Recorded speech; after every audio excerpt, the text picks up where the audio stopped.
Category two হচ্ছে এমন একটা কোশ্চেন টাইপ এনএম এক্সামে, যেটা হচ্ছে সব থেকে গোল্ডেন একটা পোর্শন, যে তুমি কতটা বেশি মার্কস গেইন করতে পারবে এক্সামটাতে। ওকে, কেন? কারণ হচ্ছে দেখো, এতে 2 মার্কস করে থাকে, রাইট? আর এটাতে সব থেকে বড়ো ক্যাচ হচ্ছে মাল্টিপল অ্যান্সার কারেক্ট হতে পারে। ওকে, মাল্টিপল অ্যান্সার কারেক্ট হতে পারে, বাট এখানে একটা ক্যাচটা হচ্ছে এরকম, এখানে কিন্তু কোথাও বলা নেই যে একটা কোশ্চেনে, ধরো একটা কোশ্চেনে একটা অ্যান্সার কারেক্ট হবে না, এটা কিন্তু কোথাও বলা নেই। এটা বলা রয়েছে যে মাল্টিপল অ্যান্সার কারেক্ট হতে পারে, বাট এটা কিন্তু কোথাও বলা নেই যে একটা কোশ্চেন, শুধুমাত্র একটা কোশ্চেনের জন্য একটা অ্যান্সার কারেক্ট হবে, রাইট? যেমন তোমরা যদি 2024-এর কোশ্চেন যদি খুলে দেখো, তাহলে তোমরা সেখানে দেখবে যে এক্সাক্ট মনে নেই ফিজিক্যাল নাকি লাইফ সায়েন্স, বাট যে কোনো একটা পোর্শন ক্যাটাগরি টুতে, আই থিঙ্ক ফিজিক্যাল সায়েন্সে মনে হয়, হ্যাঁ ফিজিক্যাল সায়েন্সে, যে ক্যাটাগরি টুতে কীরকম ছিল, যে প্রত্যেকটা কোশ্চেনে জাস্ট একটা করে অ্যান্সার ঠিক হবে, এরকম ব্যাপারটা ছিল। ওখানে একের বেশি যারাই মার্ক করেছে তাদের জন্য 0 বোঝা গেছে। আর ইন্টারেস্টিং ব্যাপার হচ্ছে, এখানে যদি মানে নেগেটিভ মার্কিং নেই, বাট তুমি যদি ভুল করো, ধরো যেটা হয়তো অ্যান্সারে হবে না, তুমি যদি সেটা মার্ক করো, তো সেখানে তুমি 0 পেয়ে যাবে, রাইট? ওখানে কোনো মানে পজিটিভ বা নেগেটিভ কিছু হবে না, রাইট? এটাকে আমরা কীভাবে অ্যাপ্রোচ করবো? তো সব থেকে প্রথম এক্সাম্পল যদি আমি বলি, দেখো ওখানে যখন বলে দিয়েছি যে মাল্টিপল অ্যান্সার কারেক্ট হতে পারে, তার মানে এটা নয় যে মাল্টিপলই সবসময় একের বেশি অ্যান্সার কারেক্ট হবে, রাইট? তখন কী করতে হবে? সব থেকে প্রথমে কোশ্চেনটার উপরে বুঝতে হবে যে কোশ্চেনটি চাইছে এটা কি।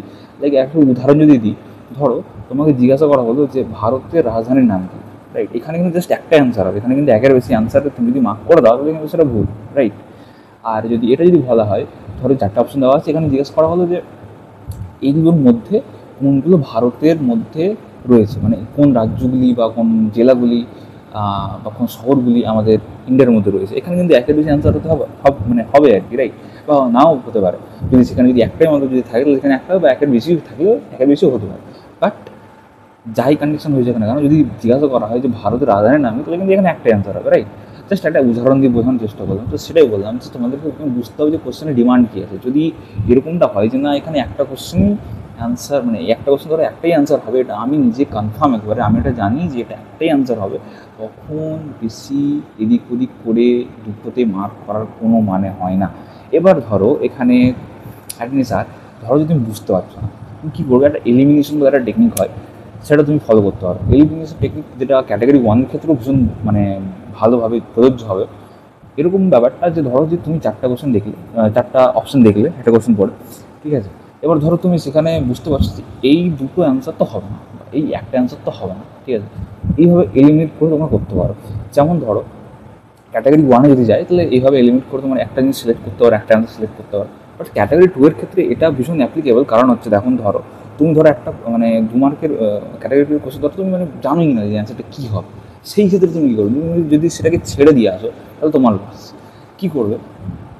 প্রথমে তো চেষ্টা করবে যে এলিমিনেশন মেথড দিয়ে, তুমি যদি তুমি জানো যদি সব থেকে ভালো এটাই হবে, যদি না জানো তাহলে এলিমিনেশন দিয়ে ধরো এটা হবে না, এটা হবে না, এইভাবে এলিমিনেট করে অ্যাটলিস্ট তুমি দুটো যদি এলিমিনেট করে দিতে পারো, যদি একটা যদি এলিমিনেট করে দিতে পারো, তাহলে আমি বলবো কি যে অবশ্যই একটা যে কোনো তোমার যেটা মনে হবে জাস্ট মার্ক করে দিয়ে চলে আসবে, রাইট? কিন্তু ছেড়ে আসবে না। ক্যাটাগরি 2-এ, ক্যাটাগরি 1-এর ক্ষেত্রে কিন্তু এটা প্রযোজ্য নয়, শুধুমাত্র ক্যাটাগরি 2-তে যদি মনে হয় যে এটা আমি জানি না, বা এটা আমি বুঝতে পারছি না, বা এর সম্পর্কে আমার কোনো ধারণা নেই, তাহলে তুমি সেখানে জাস্ট ছেড়ে না, জাস্ট যে কোনো একটা, দুটো না, দুটো কখনো না, জাস্ট একটা অ্যান্সার যে কোনো মার্ক করে দিয়ে আসতে হবে। এবার তোমার লাক যদি ভালো থাকে, তাহলে সেখানে তুমি নাম্বার পেয়ে যাবে, আর যদি না থাকে তো কিছু করার নেই, সেটা 0 হয়ে যাবে, বাট নেগেটিভে যাবে না, রাইট? কী বলো, নেগেটিভে যাবে না, এটা হচ্ছে সবথেকে ভালো জিনিস।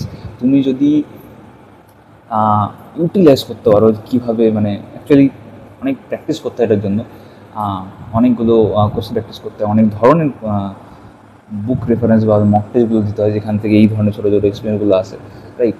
তো বলবো কি যে এইভাবে আরও যদি অনেক কিছু জানার ইচ্ছে হয়, তাহলে চ্যানেলটা সাবস্ক্রাইব করো, আর ভিডিওটা লাইক করো, ঠিক আছে? শেয়ার করে দিও। একটা তোমাদের জন্য হোয়াটসঅ্যাপ গ্রুপ বানানো রয়েছে, সেখানে তোমরা জয়েন করে অনেক কিছু পেয়ে যাবে, রাইট?